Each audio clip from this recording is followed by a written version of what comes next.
साथियों नमस्कार, मैं हूं आपके साथ सुदेश पूनिया और आप देख रहे हैं धरातल न्यूज। साथियों, पंचायत चुनाव में जो तमाम कैंडिडेट है वो अपने अपने नामांकन भरेंगे। 21 तारीख से 28 तारीख के बीच में ये प्रक्रिया चलेगी। उससे पहले जो गांव के अंदर जो जितने भी प्रत्याशी हैं, जितने भी कैंडिडेट हैं, वो मैदान में आने का काम कर रहे हैं। ऐसे में अगर अब बात की जाए तो हम सरपंचों से इंटरव्यू कर रहे हैं कि आने वाले समय में जब वो 5 साल तक गांव का ताज उनके सर पर होगा, ऐसे में वो क्या क्या जो कार्य है वो गांव के अंदर करवाना चाहते हैं और क्या क्या उनकी विशेषताएं हैं, किन मुद्दों को लेकर वो चुनाव मैदान में आ रहे हैं। ऐसे में मैं सिरसा जिला के नाथूसरी चोपटा खंड के रूपावास गाँव के अंदर पहुंचा हूँ। रूपावास गाँव अपने आप में एक प्रचलित नाम है, श्री गोपालपुरी जी की कुटिया के नाम से भी मशहूर है, क्योंकि काफ़ी श्रद्धालु जो है वो गाँव रूपावास की इस धरा पर आते हैं और मत्था टेकने का काम करते हैं। खेलों की वजह से रूपावास गांव को जाना जाता है, स्वतंत्रता सेनानियों की वजह से गांव को जाना जाता है। और एक बात और मैं बता दूं कि लगभग 80 लड़के रूपावास गांव के हमारे देश की सेना के अंदर अपनी सेवाएं दे रहे हैं, उस माँ भारती की सेवाएं दे रहे हैं, जिनके कारण आज हम खुले में खुली हवा के अंदर सांस ले रहे हैं। ऐसे में उस गाँव की पंचायत का सर्वे करना हमारा भी फर्ज बनता था और ऐसे में सरपंचों से भी बातचीत करना हमने मुनासिब समझा। इसी के चलते हमने आज चर्चा करने के लिए हमारे साथ उदयपाल जी ढिल्लो है, वो रूपावास गांव से जुड़ेंगे। उदयपाल जी ढिल्लो जो कि पहले भी जब सरगर्मियां तेज हुई थी उस समय भी मैदान में थे, उसी टाइम से गांव के अंदर जितने भी जो कोई काम रहते थे वो समय समय पर करवाते हैं। ढिल्लो साहब, सबसे पहले आपका स्वागत है। नमस्कार, स्वागत है आपका भी। ढिल्लो साहब, रूपावास गांव एक अच्छा खासा नाम है, गांव के अंदर श्रद्धा का भी प्रतीक माना जाता है। आपके गांव के युवा भी देश की सेना में काम कर रहे हैं, आपका अच्छा गांव माना जाता है। आपके जो मुद्दे हैं रूपावास गांव में, क्या कोई कमियां अभी भी रहती है या आप किन मुद्दों को लेकर के चुनाव के मैदान में उतरने वाले हैं? मैं इस चुनाव में पहला मुद्दा तो हमारे यहाँ लड़के हैं, खेल के अंदर बहुत अच्छे हैं जी, और कबड्डी के जो गेम होते हैं उनके लिए वो जो आजकल बोलते हैं, पहले तो हम खेलते थे मिट्टी में वैसे ही, और आजकल एक वो कबड्डी मैट बोलते हैं उसको, कबड्डी मैट। अगर मेरी पंचायत बनेगी तो मैं कबड्डी मैट की सुविधा उनको दूंगा। सबसे पहला काम वही होगा। कबड्डी गांव की बेटियां भी तो खेलती हैं? बेटियां खेलती हैं, बेटियां और बेटे दोनों के लिए, यानी कबड्डी का आप अच्छा खासा उनको सहयोग करने वाले। बिल्कुल सहयोग। और हर साल मैंने पिछले साल टूर्नामेंट देखा था, हमारे यहाँ टूर्नामेंट कराया, आपने भी देखा होगा। जी, सारा गाँव का प्रबंध किया हुआ था, किसी कोई पंचायत ने या और किसी ने कुछ नहीं दिया था, पर भी बहुत अच्छा आयोजन किया था। मैं उस आयोजन को देख के बड़ा खुश हुआ और मैंने उसी दिन ये सोच लिया कि अगर मेरे पंचायत में मेरे हाथ में पंचायत आएगी तो मैं जरूर ये कबड्डी मैच और ये कबड्डी टूर्नामेंट हर साल कराएंगे। जी, यानी आप खेलों को सबसे पहला काम 5 साल तक खेलों का आयोजन रूपावास गाँव में होगा। अगर बच्चे खेलेंगे तो उनका एक तो अपने यहाँ ये जो आ रही है अब नशा कौन करता है? जो आदमी खाली बैठा रहेगा, खाली दिमाग शैतान का घर है जी। अगर बच्चे खेलेंगे तो उनका मन वहाँ लगेगा और उनकी अपनी पढ़ाई भी सही रहेगी, दिमाग सही रहेगा जी। इसलिए मेरा पहला काम। तो दूसरा मेरा वो काम है कि हमारे गांव की गलियां हैं जी, जैसे चारों ओर आप गलियां हैं जैसे जिसे फिरनी बोलते हैं हम। वो फिरनी गलियां में सारी की सारी हमारी टूटी फूटी पड़ी है जी। और कहीं एक गंदा नाला निकाल दिया है कि हमारे से गांव में गंदा नाला सा निकाल रखा है, जिसमें पूरे वहाँ रहने वालों के लिए भी बड़ी दिक्कत है। और जो भी आप जैसे कोई आते हैं देखते हैं तो बड़ी गंद है। मैंने उसको सबसे पहले काम करना है उसका पानी किसी तरह जोड़ में ले जाया जाए। स्कूल की बात रही, पढ़ाई में हमारा स्कूल बहुत अच्छा है जी।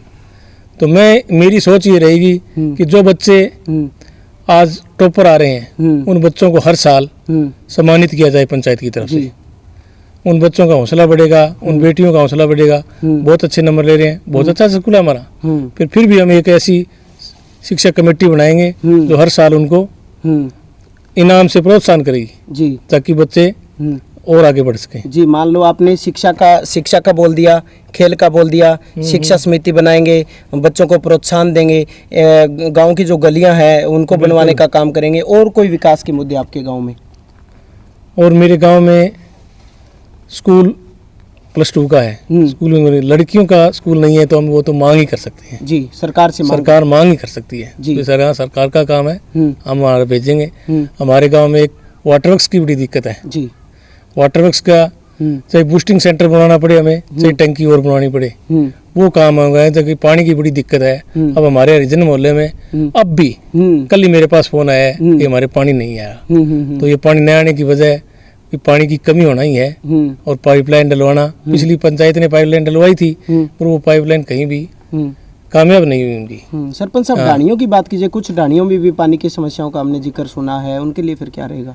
ढाणियों में भी पाइपलाइन डलवाने का काम करेंगे। और वहाँ मैंने बात की थी पहले, जब मैं पंचायत में नहीं था, नए होने के बाद मैंने गाँव में बात करी तो महकमा कहने लगा आप अपने पंचायत का रेजोल्यूशन दो जी। पंचायत रेजोल्यूशन देगी, चाहे वो पंचायत फंड से आए, चाहे वो स्वास्थ्य से अपने पब्लिक हेल्थ से आए, किसी विभाग से आए, पैसा लगवाएंगे उसमें जी। सरपंच साहब, एक सबसे बड़ी बात है, आपके गांव के लगभग 70 से 80 जो युवा आज देश की सेना में अपनी सेवाएं दे रहे हैं, अन्य जो बच्चे तैयारी कर रहे हैं, उनके लिए आपका किस प्रकार से सहयोग रहेगा? उन बच्चों के लिए हमारे वहाँ स्टेडियम बना हुआ है, उसमें थोड़ा ट्रैक छोटा है, उस ट्रैक को बढ़ाने का, स्टेडियम को बढ़ाने का काम करेंगे। और हमारे बच्चे 80 से भी ज़्यादा होंगे। अच्छा। 80 से भी ज़्यादा फौज में हैं और हर भर्ती के अंदर 3-4 बच्चे हमारे फौज में जा रहे हैं। तो उनका रुझान अच्छा है, तो हम उनको पूरी जो भी सहायता होगी मेरी तरफ से वो देने की कोशिश करूँगा। प्रतियोगिताएं भी जैसे दौड़ की होती है, उनके लिए कंपटीशन होती है। बिल्कुल, जैसे कबड्डी का मैच होगा उनके साथ उनका दौड़ का और का भी रखेंगे सारा प्रावधान। और लड़कियों के भी गेम कराएंगे, हमारी लड़कियां भी अच्छी खेलती है। तो ये आपके तमाम जो मुद्दे हैं वो गांव के अंदर रहने वाले हैं। तो आप ये जो कितना टारगेट मान के चलते हैं, जो आप बता रहे हैं, लगभग कितनी कोशिश रहेगी, कितने टाइम इन चीज़ों को करवाने का काम करेंगे?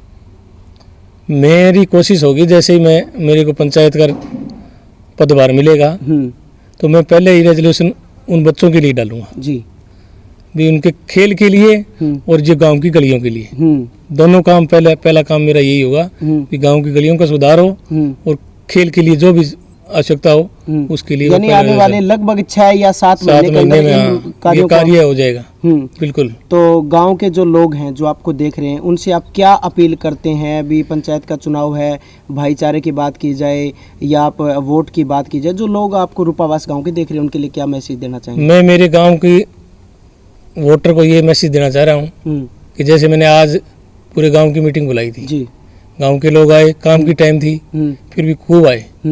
उन सबको यही मैंने बोला, भाई पिछला चुनाव में हार गया था जी, और अब जो 20 महीने पहले अपने एक बार पहले चुनाव की सरसराहट हुई थी और उस 20 महीने के बाद उस 20 महीने में मैं ही कैंडिडेट था।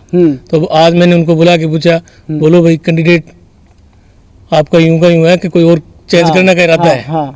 किसी ने नहीं कहा, ठीक है, पूरे तन मन धन से हम आपको जिताएंगे। और मेरे गांव का इतना भाईचारा अच्छा है, वोट कई बार ऐसा होता है मेरे से ज़्यादा किसी और कैंडिडेट हुआ, उसकी हाँ हम भी होगी तो वो वोट देगा उसको। अच्छा। पर भाईचारा फिर भी नहीं तोड़ता। हाँ।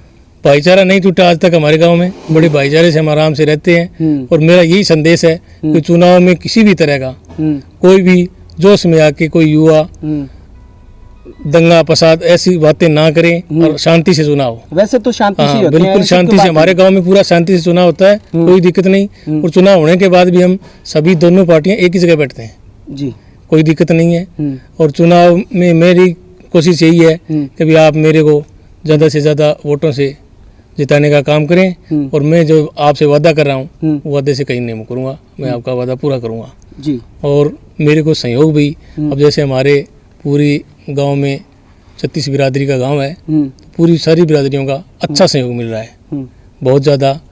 जितनी भी बिरादरी आई सारी आज मेरे को ये कह कि कोई दिक्कत नहीं है, क्योंकि मैं पिछले 2-3 रोज से थोड़ा बीमार था, दवाई वगैरह लेने गया हुआ था।